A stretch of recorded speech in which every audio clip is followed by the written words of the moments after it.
About to start. And here we go. Oh, shit. Ride through Houston, Texas, flexing, rolling through the SWAT. Repping for the city, hear 'em in the parking lot. Houston written across the jersey, ain't gon' never stop. Just fans got me tuning in, waiting for the drop. Astros, Texas, Rockets, Dynamo, they coming with it. When they pull up, got the city sitting on a fitted. Straight up A-Leaf, hold it down, ain't gon' never quit it. Just fans got me tuning in, let my dogs get it. Southwest A-Leaf, Texas, throw down here and it's so infectious. We ride for the Houston Astros, Rockets, Dynamo, and them Texans. How's it going, everybody? It's Carlos, one of your hosts of the Just Fans podcast, and we are celebrating 3 years of being on the podcast. First of all, I want to introduce the oldest person here, Rios. How's it going, Rios? Happy St. Patrick's Day, guys. Slante, as they say. Oh, God. Oh, yeah, all right. All right, and we got the one and only El Gorilla himself. Who?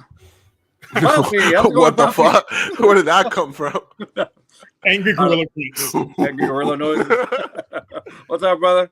Happy 3 years. Thank you, man. Happy 3 years. I feel like shit, but I mean, what's new? Well, you look like it as well. So, hey, listen, man. To it. Yeah. Oh, there he is. We got Coach Q on. There we go. There we go. All right, Papi, let him in. Let's switch it up a We're gonna little bit. switch it up a little bit. We got Coach Q coming in. Sorry, guys. My computer just died literally right before starting the show. What y'all switching up, dog? Don't switch it up for What's me, up, man. Coach Q? What it do? What it do? Can y'all hear me? Yeah, we got you. What y'all switching up? Not much, man. Dude, my computer just died right before I literally got on. Oh, that's crazy. That's insane. So now I gotta buy another one. It's all right. That's all good. Let me see. Yeah, man. So all right. So let's get started. So 3 years. Wait. Are we live? Yeah, we're live, brother. We're live. Right. We're live, man. You're giving everybody a house score and shit. That's the best way to go right there, man. There you go. Oh. There you go. So we got 3 years under our belt, which is weird because I never thought I'd survive this long doing podcasting at all. And so now we're here. Now we're doing some things, man. We got Coach Q in the house as well. What up? Anybody hearing the echo? Yeah, I hear the background. Yeah. Is it my phone? It could be. Man, your room a mess, brother. This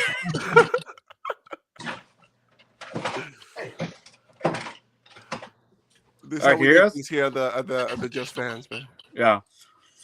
No, it's hilarious. So, like I was saying, we got 3 years under our belt, and I think Coach Q, and so we at first I think we had Jalen.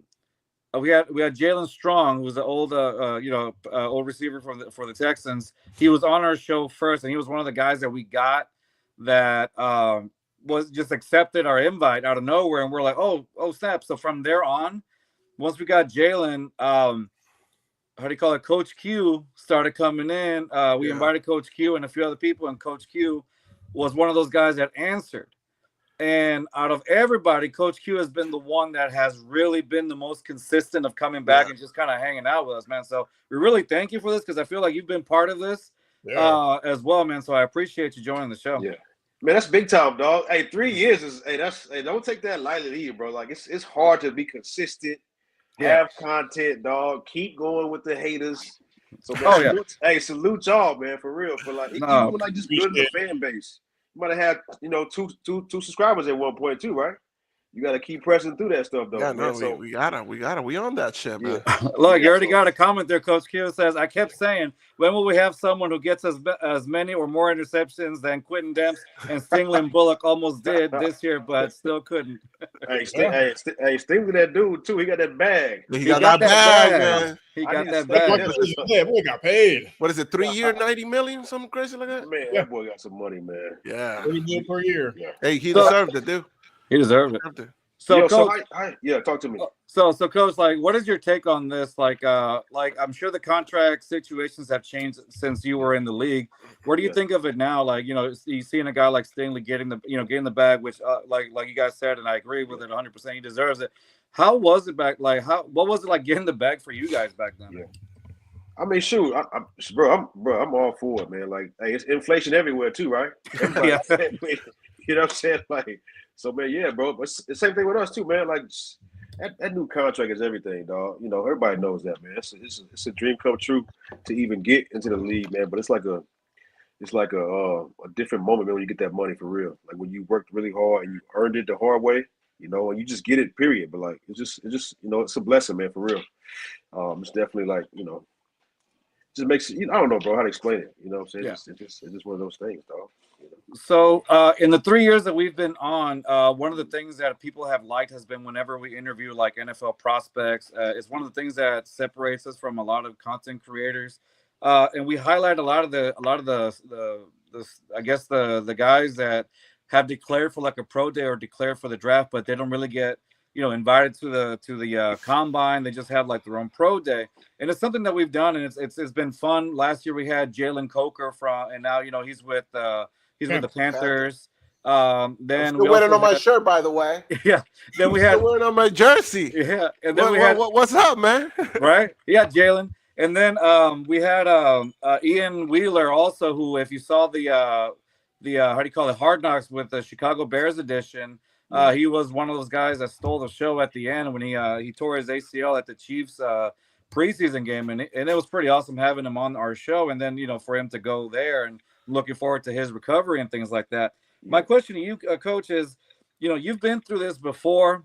What is something that you would say to these young guys that are about to go into the pro day, or that are about to go into the not the combine, but yeah, just the pro days in the like that period of time right after the pro day to get into like the draft or maybe free agency? What is your what would you say to those young fellas? Man, that's a good question, dog, because I'm a head coach now. Yeah. You know, and I'm at a small school too. You know what I'm saying? So part of my mission, man, is to give those young guys an opportunity. You know what I'm saying? And I've been able to do that in the last 2 years. I've been able to get a few of my guys, man, at an NAIA school. Mm-hmm. You know what I'm saying? You know, shout out to my boy Sam for Northwestern, but a pro day invite, man, to Northwestern, which is a huge deal, bro. Mm-hmm. It's a Power 4 school, man, and you know, my school's gonna be in it, man, competing. You know, to get an opportunity, man, to go pro, man. So it's just huge, man, to even have that opportunity to, you know, showcase your skills in front of the scouts, man.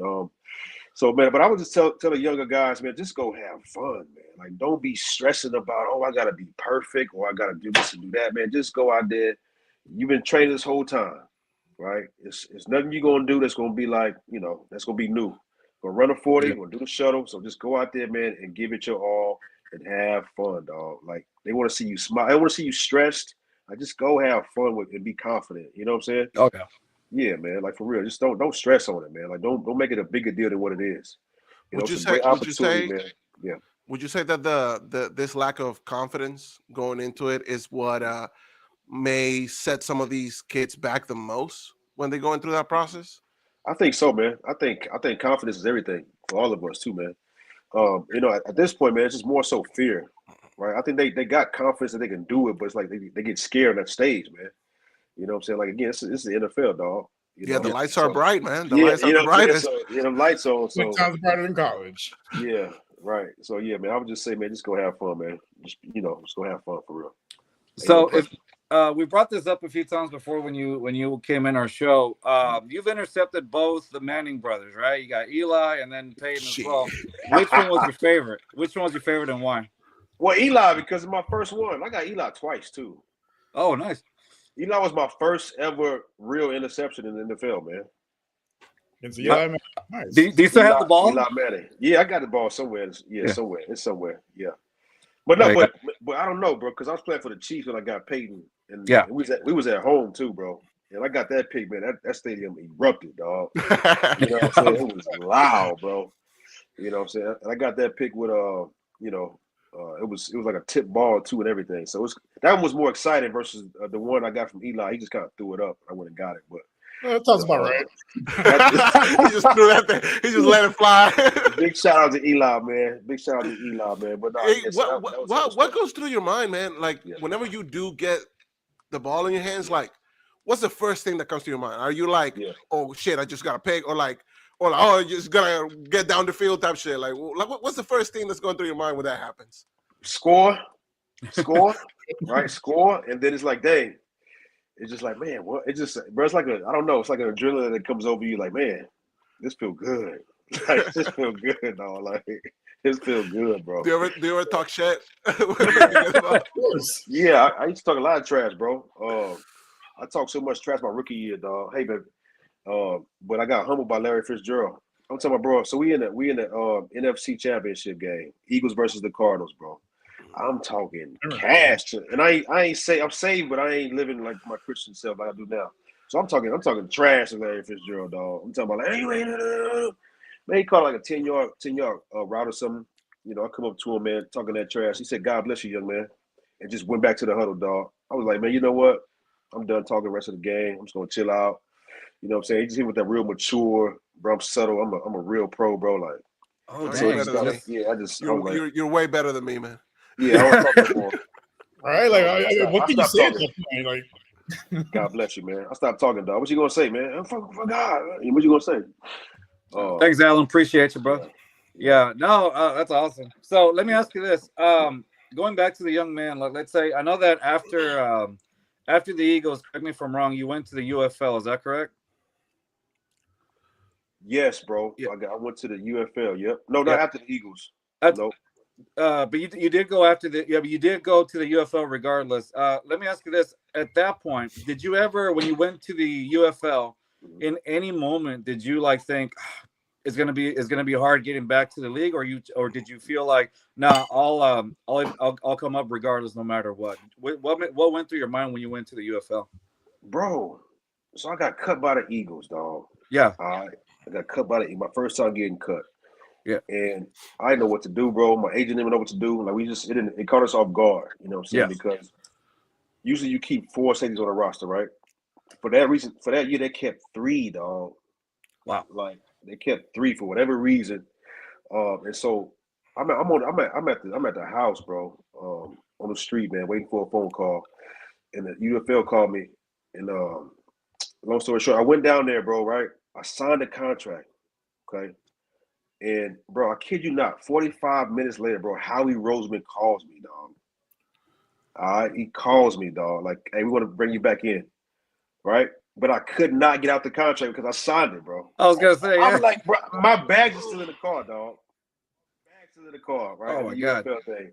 I'm talking about, this is it's so true, bro. So, but I went down there, man, I knew I'd get back, bro. My first time getting cut, you know, I knew I'd get back, but I needed some cash, bro. I ain't gonna lie to you. Yeah. I need some cash, so I went down there and got that money, but I signed a contract, bro. I couldn't. They didn't let me out either. Yeah. They let Dang, me out. 45 minutes. 45 minutes, dog. What was that? life comes at you fast. Yeah. Fast. What was that first conversation like? Like whenever you do get caught as a player, right? Yeah. Mm-hmm. Like, is it something that, like, is it the head coach that tells you? Is it your agent that tells you? Like, who is the one that brings you the news that's happening? Yeah, so I think it differs for certain guys. I think my first time getting cut, man, it was a phone call. I think Sean McDermott called me. Or no, matter of fact, they let the other guy call me. So it's kind of like the secondary coach. He called me and told me, he broke the news to me, and I didn't nobody else. It is what it is.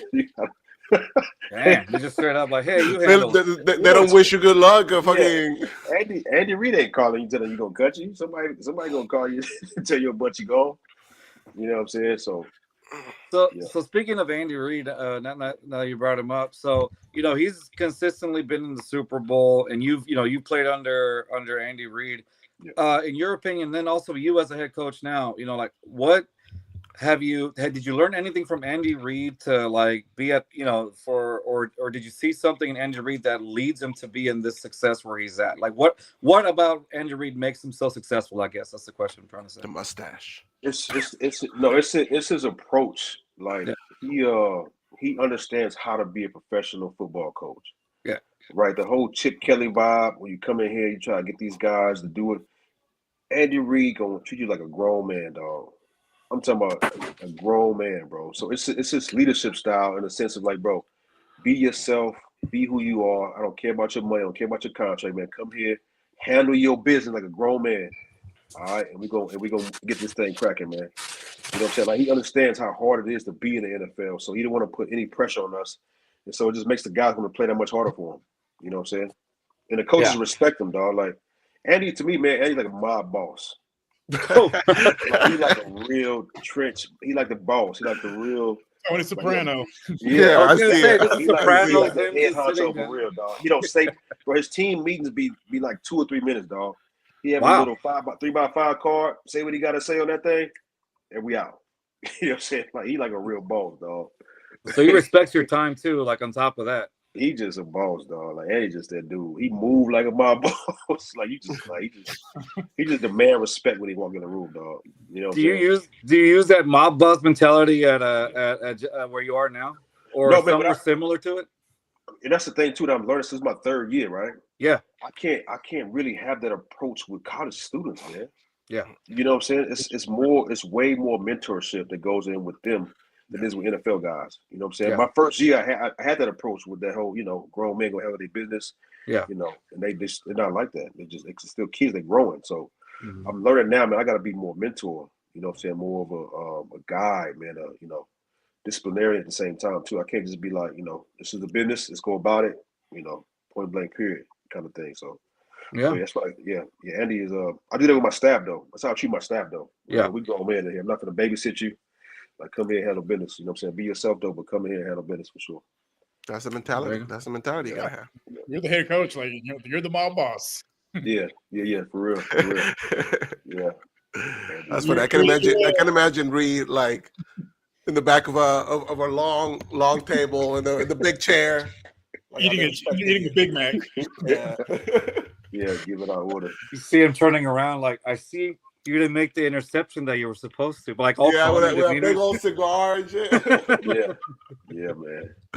Wow, that's awesome. So so this is your 3rd year, obviously, like head coaching and stuff like that. Is that the what other things have you learned, now from your first year that you have really like kind of like honed as a head coach now? Yeah, man, my leadership skills have grown. Like just learning how to lead. Just really honing in on the fact, man, you got to really lead yourself well to be a leader. Like it's one thing to lead the young men, but to lead your staff, like the grown men around you, you got to really, you got to keep learning about leadership. You got to lead yourself well, and then it's really about how much you can take and not flinch. Yeah. You know what I'm saying? The admin gonna hate you, kids gonna talk about you, parents gonna call you. You know what I'm saying? But you got to stay the course with your foundation of who you are, your principles you stand on, and no matter what, man, just keep pressing through, all the arrows at your back, bro. Because they won't understand you, man. You may do you try to do the right thing for everybody. Yeah. For some reason, ain't nobody they don't see that part of it. Yeah. All they see is like, oh, he don't like me, or that's so it's just about, man, just being able to be emotionally intelligent, bro. And understand, man, that you can't take anything personal. So just learn a lot about leadership, dog. It's been teaching me a lot, dog. Especially just leading men, man. You got to be special. Would you say it's like kind of like a humbling experience from before, or how would you describe that? Yeah, absolutely, man. Like just for sure humbling. But I went into coaching humbling, man. I knew that I was going to have to earn my way. I didn't understand the other side of it though. Like the administration side, I didn't understand that part of it, man. So that was more humbling in the sense, like, dang, it's more than just X's and O's, dog. Like you gotta manage the budget, bro. You gotta think about traveling. You gotta think about the nice hotels you're gonna be in. So it's just more. It's just more than just X's and O's. You know what I'm saying? Yeah. There you go. So you said parents call you. What are those conversations like with the parents? Like, why don't you play my kid more? Yeah, it's just, man.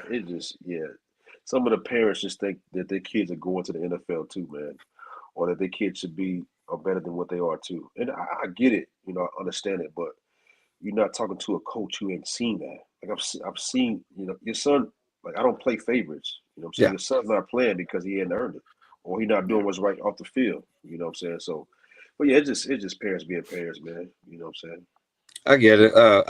I'm a teacher myself, but obviously we do different things. And, But some of the similarities are there. Like I get the phone calls as well. The administration part of it is also there. In certain ways. So I get that 100%. What you're saying that, sometimes you have to deal with. Well, Johnny isn't scoring what he's supposed to be because he's. I guess they hold him to a certain expectation, but then the expectation and the reality don't really meet. Does that make sense? They, you know, they're trying to live through their kids, basically. Yeah, that's true. That's true. Yeah, I've so seen that too. Yeah, man, I've seen that too. So What you have a son, I'm gonna teach you to play baseball. You're gonna hey, look, you think you're gonna play just like him and get that kind of bag. yeah. Hey, if you want to get a bag, go play baseball. Yeah, for real, dude. Those contracts are massive. Yeah. And what do you think it's like the most thing that what you see in those kids that reminds you the most about playing in the NFL? Like being a coach now, being on the other side of that coin, right? Like what's the thing that you wish you would have known when you were a player that now you can see more than that you're a coach? Just man, it's so much, bro. But like, and I'll just be honest too. It's probably gonna be, whatever. But just to not do drugs, man. Like seriously, man. Like it's that's smoking like chimneys, bro. And we did too, man. But like, I'm telling these guys, man, when I stopped smoking weed in college, bro, my game took off. Like everything took off for me. Like, you're too young it's not even, it's legal in some states, but you're not even 21. So just that aspect of it, man. Like just like drugs affect your game, dog. Like, you know what I'm saying? They affect your school, your mood, how you feel. Like, bro, just be pure. You know what I'm saying? So I see that a lot of times too, man. Because I see a guy who don't do anything, you can just tell it's a different aura about him. You know what I'm saying? How he dress and how he carry himself. And so, and again, I'm not like down on everybody who does that, but it's just, you can just tell the difference between a guy who doesn't do drugs and a guy who does, man. You know what I'm saying? Sure. And so I mean, see that like, dang, God, like you got so much potential, man. Why are you smoking so much? You know what I'm saying? Like, dang. And I think that's what it is, right? Like they feel like they have that potential. So they're kind of like not even worrying about the stuff that they're doing to hold themselves back. Yeah. Because they know like they're like they feel like they're in the prime of like their physical prowess and whatnot. Yeah. We all did at 21. We thought we were invincible. That's what I'm saying. That's what I'm saying. That's what the question was too. So it's hard for like when you're young, I guess it's hard. It's just tough for you to see it, right? It's really tough for you to understand that side of it.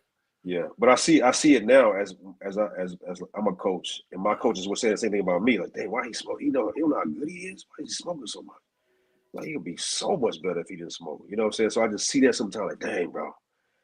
You know, so, I can only tell you so many times, but you're gonna do what you want to do. But so at the end of the day, it's basically you can't force anybody. It's just it's gonna be by their own will.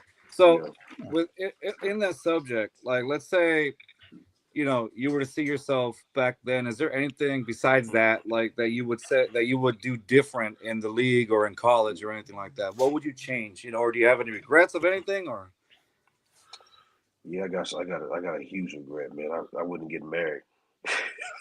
Dang! I think. Listen, you gonna be okay after this? Marriage. I'm not married right now, but I'm saying marriage is for mature people, man. Like, you gotta be mature to be married, man. And getting married at 23 was not the best thing for my life. Yeah. So I would probably change that. Definitely would do better with my money. You know, so I made some bad choices with my money, of course. And then my mouth too, man. I talk too much sometimes. I was super cocky when I came in, dog. I was super cocky when I came in. I would have been more humble. Like I was toward the end of my career, you know what I'm saying? And but again, man, those things made me who I am too, like, you know what I'm saying? But to answer the question, man, I definitely would have, been smart with my money, man, or for sure got a prenup, okay? Hey man, look, a good point. On that.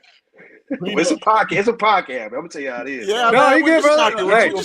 That's why we got you in. That's why we got you in, because you always, every time you're in, you always tell it like it is with us. So that's the best part, bro. Like, and not just for men, women too. If you the breadwinner, just get a prenup, man. People change, love changes.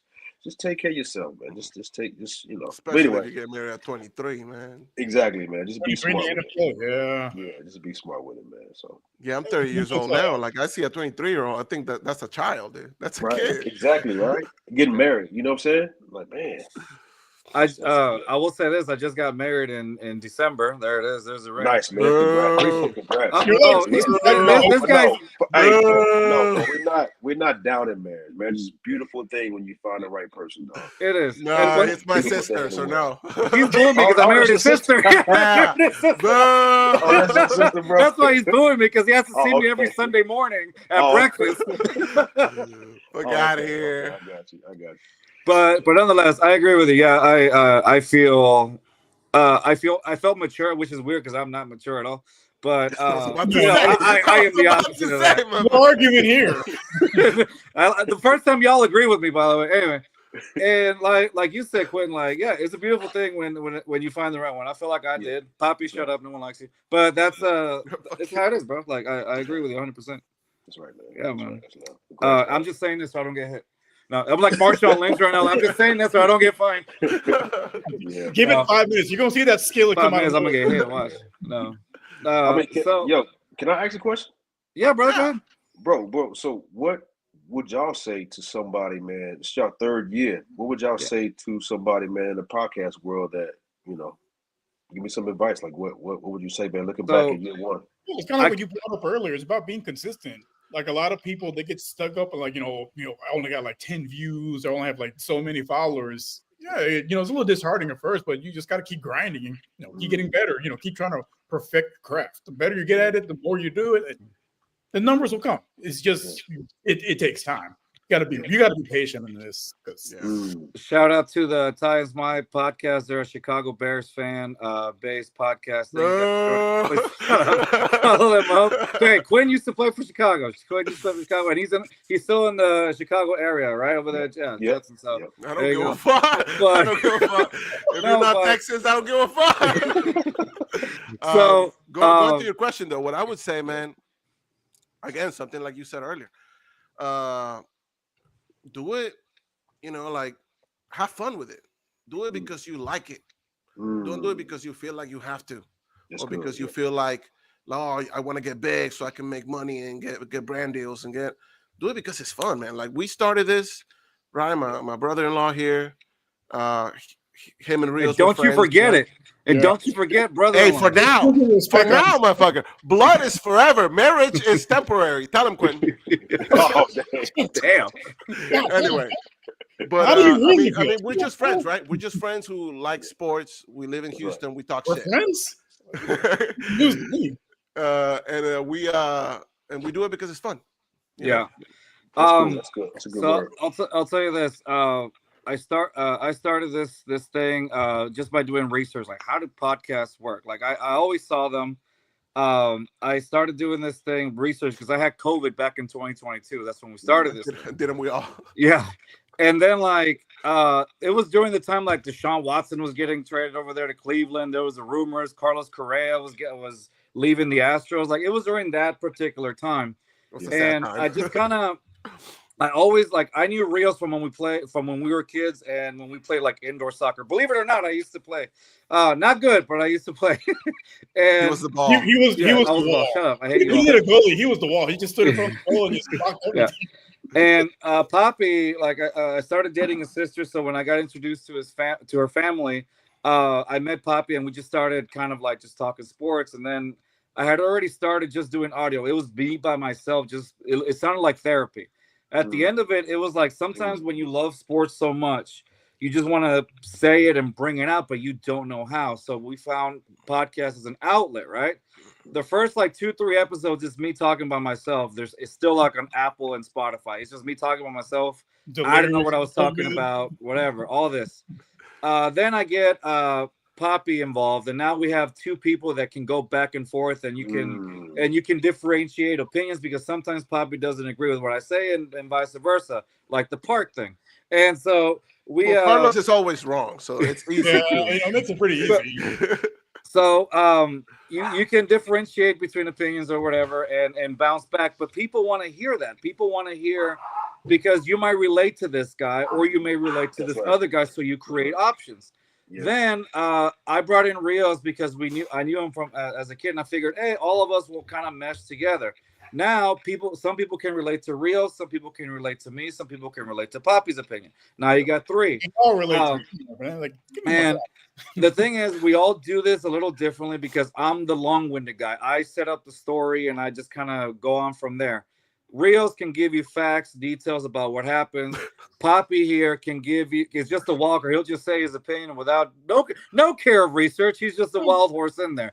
But he don't care. He'll just throw random things in there. And random language. Like hey, confidence is key, man. Confidence is key. You have to like put captions every time Papi talks or whatever, because it's hard to understand here and there.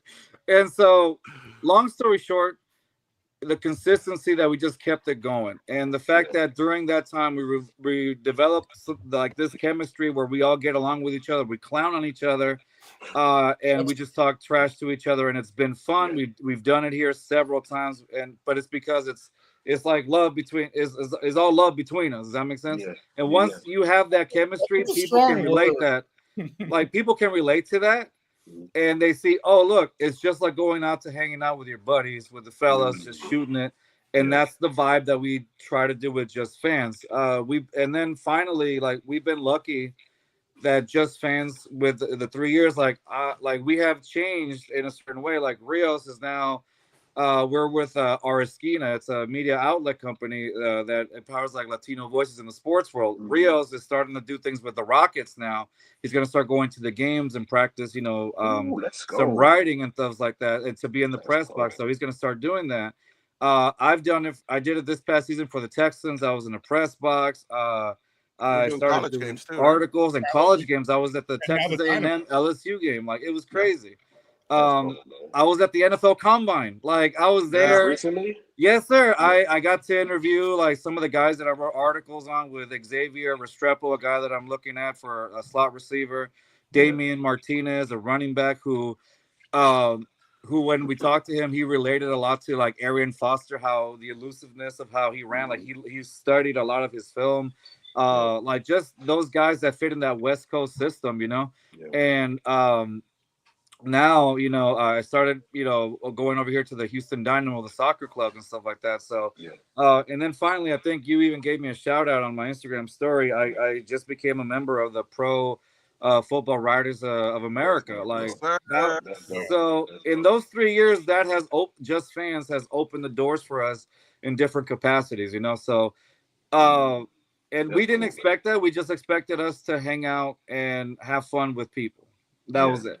Bring in guests, talk to them. Again, you've been a staple of that since, coming to our show and just hanging out with us. That's right. You've been as part of this as all of us have. So I appreciate you. Seriously. Yeah, man. Salute y'all, bro. That's dope, dog. Yeah, 3 years ago, you started coaching. 3 years ago, we started doing this, and we've all come a long way. That's right. I can't name a head coach, man. That's crazy. Y'all see Deshaun Jackson's the head coach too, and Michael Vick? Yeah, dude. Yeah, that's cool. Man, me and Deshaun was roommates, man, when we got with the Eagles, though. That's my boy. Oh, no kidding. Yeah, you gotta tell. Can you share a story with us about that? Like any story you got with him? You got any story with Deshaun? I'm saved now, man. I'm a new person, okay? But one that won't get you in trouble with the Lord. No, I got you. Hey, but look, me and that dude tore Philadelphia up, man. But I mean, I do remember like just a simple football story, man. So we, I think he scored a touchdown, dog, on punt return or something. I'm blocking for him. We get to the end zone, bro. We do a little b-boy like pose, right? Yeah. We got fined $10,000 for that, dog. Stop I didn't forget that. $10,000 for the b-boy pose, dog. And now, bro, they doing all kind of dances now too. Dude, they be doing like a whole choreography in the end zone. Yeah, dog. Dude. Yeah, because it was during that time when like the NFL was really big on the penalties. Strict on that, bro. They were really strict on those. In the end zone. Yeah, man, I was out there doing a whole river dance if they let me score. If I'm scoring the NFL, like we're not playing the rest of the game. I'm gonna be dancing for the last 2 quarters, bro. I don't give a fuck. So, off the top of your head, Quintin, is there a certain memory that you always cherish from the NFL, like a top memory? I know you've had probably plenty of them. What is like one of the memories that just stands out because it meant a lot to you in a certain way? Yeah, I mean, it's a few of them, but the first one, man, is for sure that my touchdown versus the Baltimore Ravens. I think it was only points we scored that day. They told us a new one down in Baltimore, man. But I remember like my boy Darren Howard, man, just telling me like because they had just scored on us, man, and they kicked the field goal. I was on field goal block or whatever. And just the way he told me to go score a touchdown and the way we locked eyes, bro. And I scored a kickoff return. I will never forget that moment because to see a teammate who you respect, the old head OG that you look up to. I think he was on year 10. I was on year 1. Yeah. And he looked at me like, man, I believe in you, bro. Go score this touchdown for us, dog. Like this team needs something.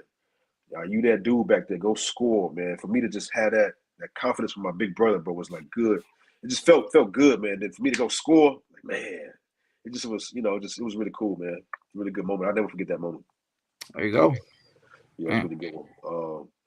Then for the Houston too, man. Just I got 4 picks. I got 4 picks in a row, dog.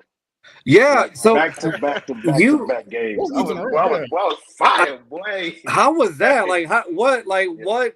Is there something that just kind of clicked that you had them back to back to back? What was going on there? I was just in that zone, bro. I was in that zone, man. I was doing everything right. I was being disciplined, bro. I knew the defense like the back of my hand.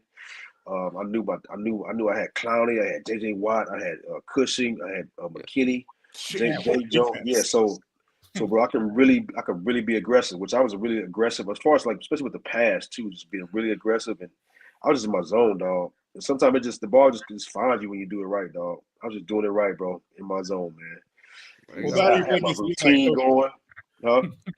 That or you go against Eli who throws the ball to you. Nah, what I get that year? I got a couple there. I can't remember. Mariota for Tennessee. I know that, like, dude, like I know, like in 2016, you were like leading all safeties and interceptions. I remember that. You were like at the top of that list. Yeah, I got one All-Pro vote that year too, which is pretty. Do you ever get in your own head about it? Like like after 4 back-to-back games, having a peg like on game number 5, are you like, oh shit, I gotta keep it going? Like, I was just like, what did I do every game? That if I don't do this, I gotta do it. Like, my routine I couldn't miss anything, bro. If I grabbed a Gatorade at 323 or whatever, I had to get it at that time again. So after that 4th one, I was like, dang, it's kind of got to a headspace. I was like, man, I don't know. I just hope it come again, but yeah. So that was cool, man. That was like a once in a lifetime thing for me, man. Because you get one like back to back, it's like cool. And then you get a 3rd one, you're like, all right, bet. Then the 4th one, the 4th game, you're like, oh, okay. I'm Deion Sanders is one. Yeah. It's just my year, dog. You know what I'm saying? Yeah. There you go. So shout out to the guys at the Full Steam Ahead. They create amazing content for the Houston Astros. They're part of the R. Esquina media outlet that we're part of for Bring on the Blitz. If you want to hear a more professional version of us, go watch us Bring on the Blitz. Season 2 is coming with a few new surprises coming up for us once the season starts again. But shout out to the Full Steam Ahead guys. And there's a question for you, Quintin, from the Chicago podcast that I was telling you about, Ty and Smile. It says, what can Mr. Demps share from his time in Chicago? Seems Demps was in Chicago in 2017, the year before the great 2018 season. Does Demps have any Eddie Jackson stories? Oh, my God, bro. Bro, Eddie Jackson came in as a rookie, right?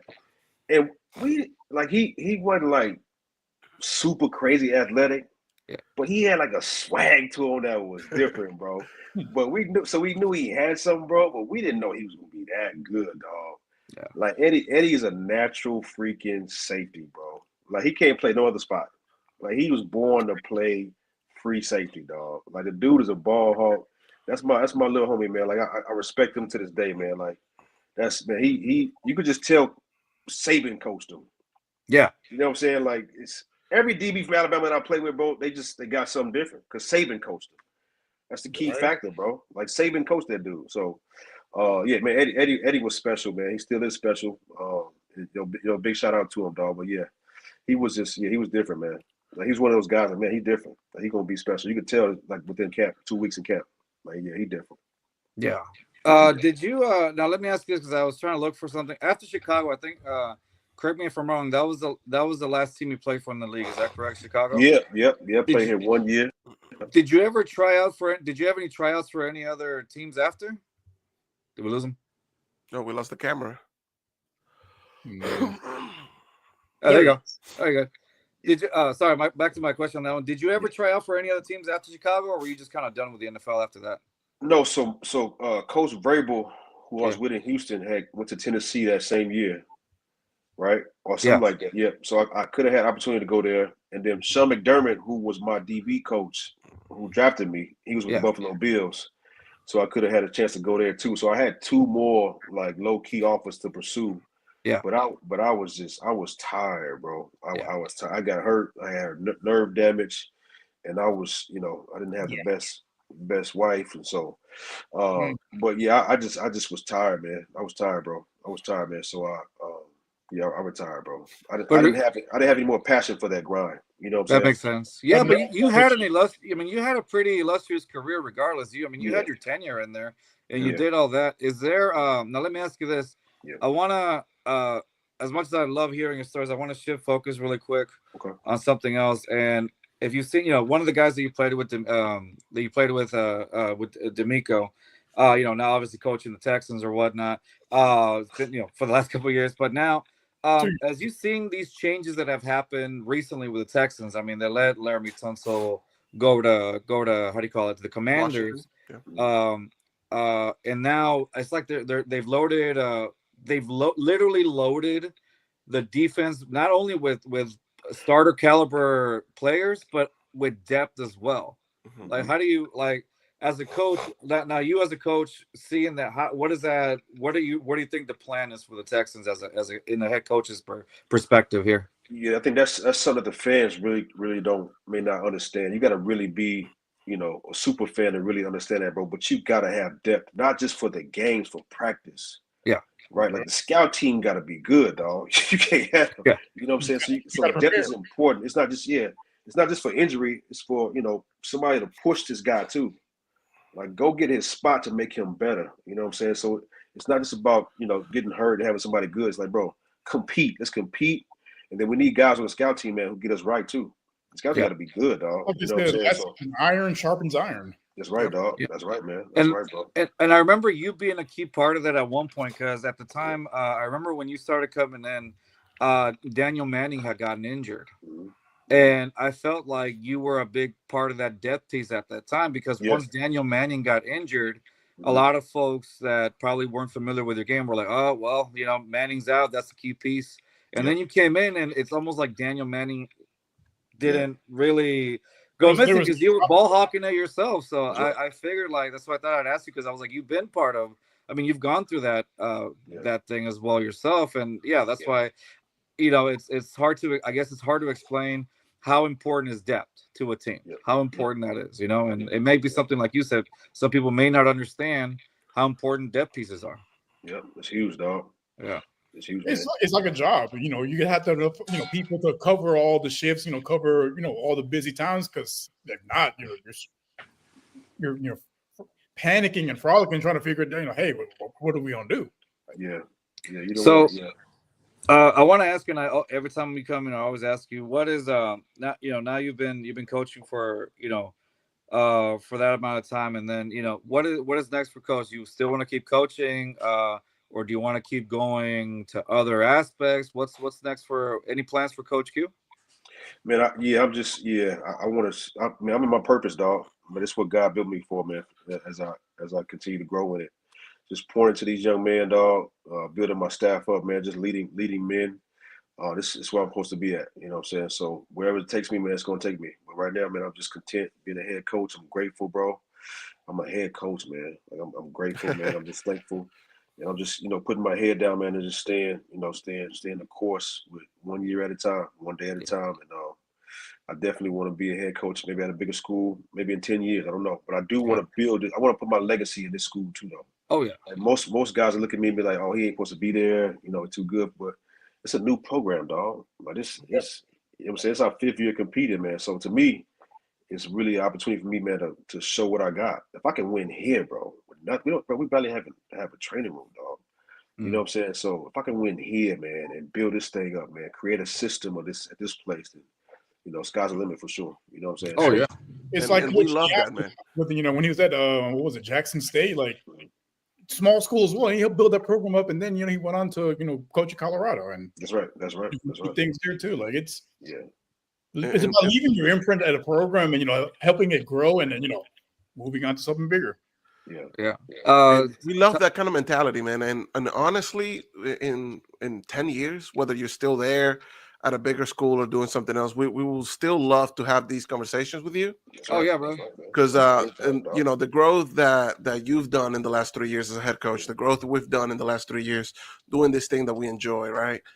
It's always great having these conversations with you, getting that perspective from the head coaching side of things, which is like ridiculous, right? And then also on the college side of it, which is so completely different from the NFL, man. It's just so different. Every conversation with you, man, is like it's super insightful. You learn something new every single time. Man, like it's so hard to ask questions because I'm just here listening and processing everything you say, and I'm like, dude, I can't believe I'm talking to Coach Q right now. Like, it's kind of crazy. Appreciate the I have fun, dog. That's what I saw. When I saw it, man, like, what's up, bro? It's about that time, man. Give me on, dog. It was and I just posted up the stories, and then I think I posted because I got I started like trying to make the little hat or whatever, and I took it to a little shop, and then Coach Q like sees it.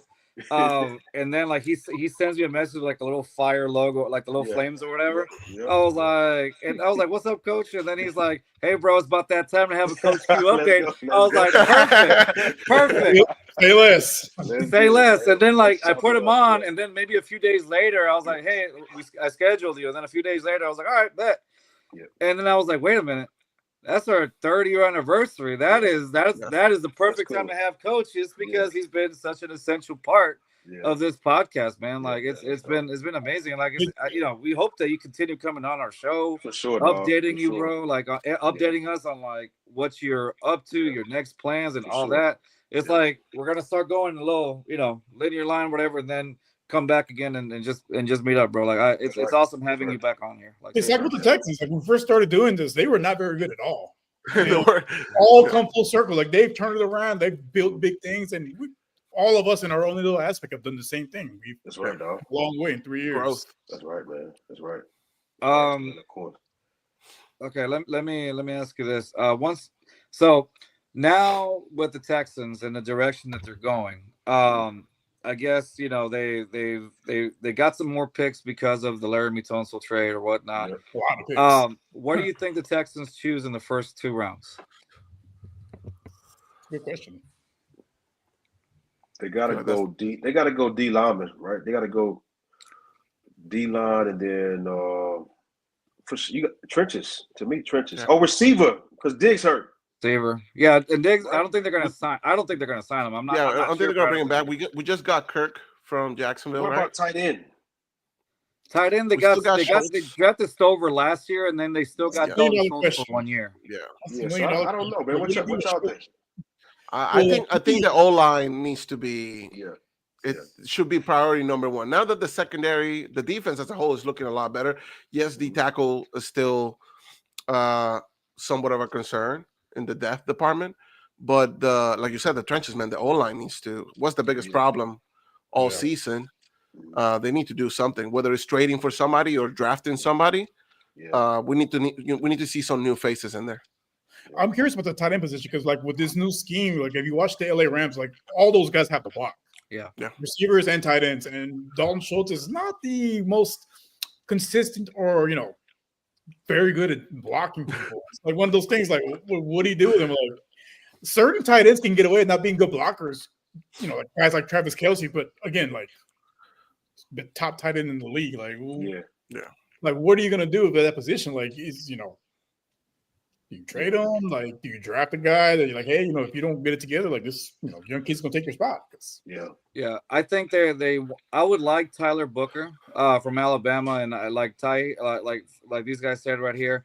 There's a possibility that he may not fall down to the Texans, but they need that interior line. Somebody to replace the whole Shaq Mason, Kenyon Green or whatnot. I think.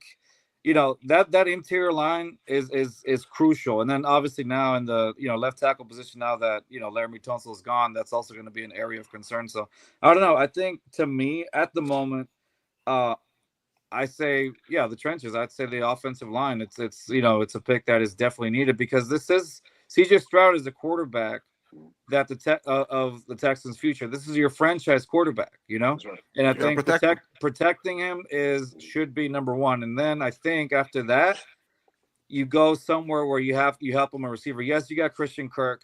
Yes, you have Braxton Berrios, but at the same time, I think my guys are not Christian Kirk, but Berrios. I feel like it's going to be used in certain situations where obviously special teams, but also like in the slot.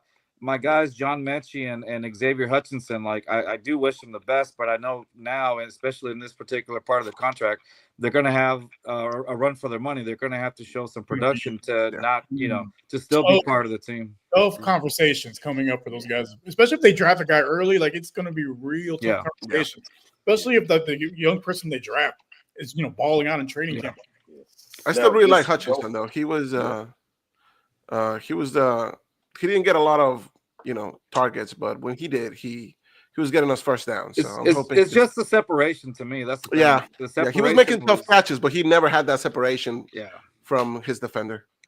Well, me personally, I don't see him taking a tackle because I was looking at some of the numbers with when Titus Howard played left tackle when Tunsil was injured. He actually held his own playing left tackle when he played left tackle in college. I think if you can move him to that left tackle spot, just with the contract and all that, like he's middle of the pack as far as left tackles making right tackle money. Like I think you can plug him at left tackle.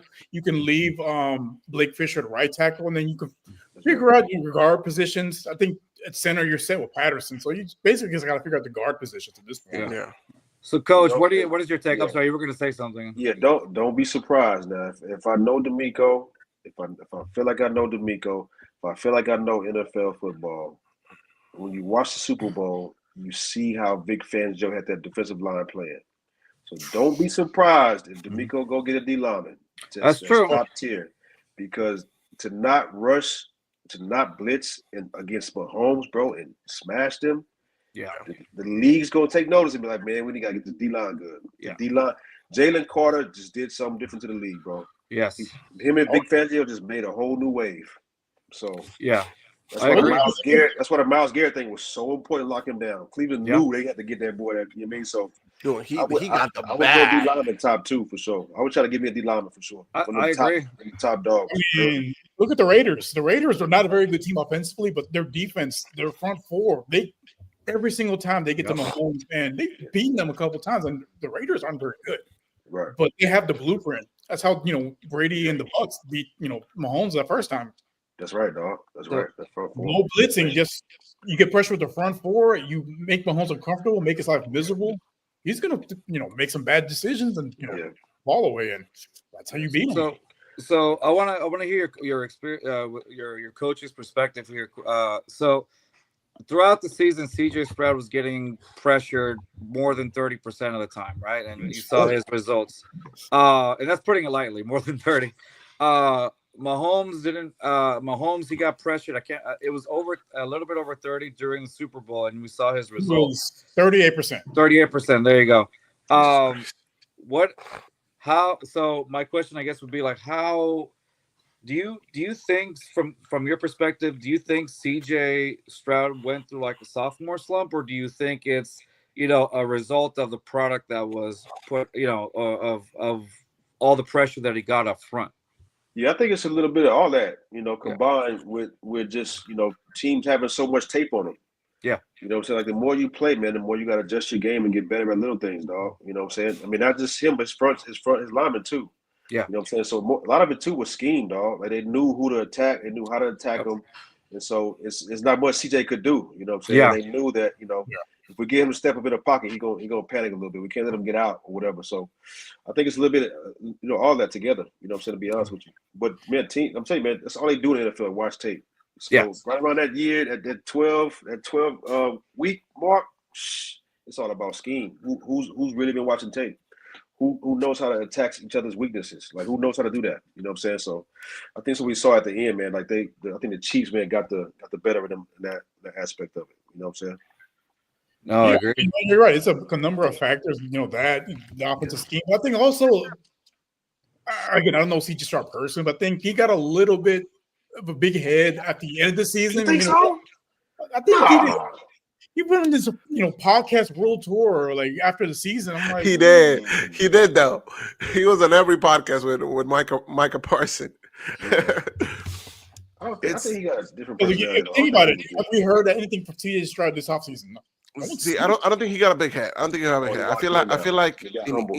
feel like the way Houston fans saw it, it was like every week we were either getting beat or barely winning in the worst fashion. And he would come up in the podium and, say, oh, we got to be better. I take full responsibility. And that's all fine and dandy, right? Like you won that from your team. You won that from the quarterback to take accountability. But when it's every single week, we get the same speech type of thing. It kind of like worried us fans like, okay, we see what the problem is, but nothing's changing, right?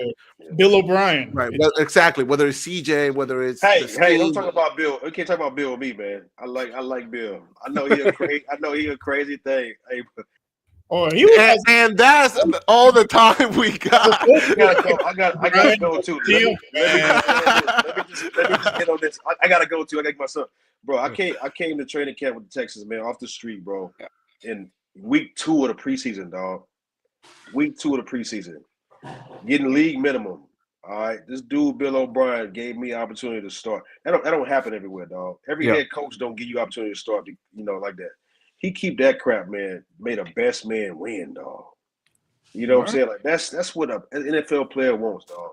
Bro, give me a fair shot. I don't care if I'm just got drafted. I don't care if I'm league minimum. He making $20,000. If I take his spot, let me start. Point blank, period. So that's why I love him, dog. That makes sense. And Bill O'Brien, the coach, I like Bill. We're okay with. It's Bill O'Brien, the GM. The GM. That's okay. I got you. Yeah, the business perspective. The business. No, you're right. You're right because he didn't bring me back. They didn't offer me no money. Real talk. He traded DeAndre Hopkins in his prime for a half a sandwich. Some Rios. Coming off an All-Pro year, they ain't offered me that deal. Anyway, there you go. Man. I love y'all, bro. I'm inspired, man. Hey, congratulations, man. I see y'all. I'm a fan, dog, for real. Keep going. Appreciate you. Hey, Coach, just to let you, so I know you got to go, but just to let everybody know where people can follow you, your Instagram account at Quintin.Demps. Follow him up. Amazing guest, always. Great guy to talk to. Thank you so much for joining us. We're ending the show right now. And, guys, please don't forget to subscribe to our YouTube channel at JustFans22, and of course our IG account. We'll post some clips from tonight's episode at JustFansPod. Always a pleasure to have the great Coach Demps on the show. There you go, great Appreciate you, man. Appreciate y'all so much. Again, we'd love to have you back again whenever you get a chance. Yeah, for sure, hey, man. Best of luck this season. Yes, sir. With your crew. Keep leading those men, those young men, and we appreciate you for spending time with us here. On our podcast today, brother. All right, man. Bless y'all, man. Appreciate y'all. Again, all right, man. All right, man. All right, that's Coach Q. That was awesome. I loved it. So, guys, please follow us up. Great person. Anytime we have him back on, we'll let y'all know again ahead of time. Again, don't forget to subscribe to the channel as you see it right there. And, of course, our Instagram account and our X account at JustFans22. That's going to be it for us this week, guys. We appreciate the love. Here's to another 3 years. Rios, thank you for being a part of this. Papi, thank you so much for being a part of this. See y'all next week with another NFL prospect. Peace. Southwest A-League, Texas, throw down here and it's so infectious. We ride for the Houston Astros, Rockets, Dynamo, and them Texans. If you ain't never been down here, but rule number one, you gon' respect us. Just fans in my speakers, new one drop, they bout to bless us. I might right through the SWAT, playing just fans right through your spot. Look, and I don't know what you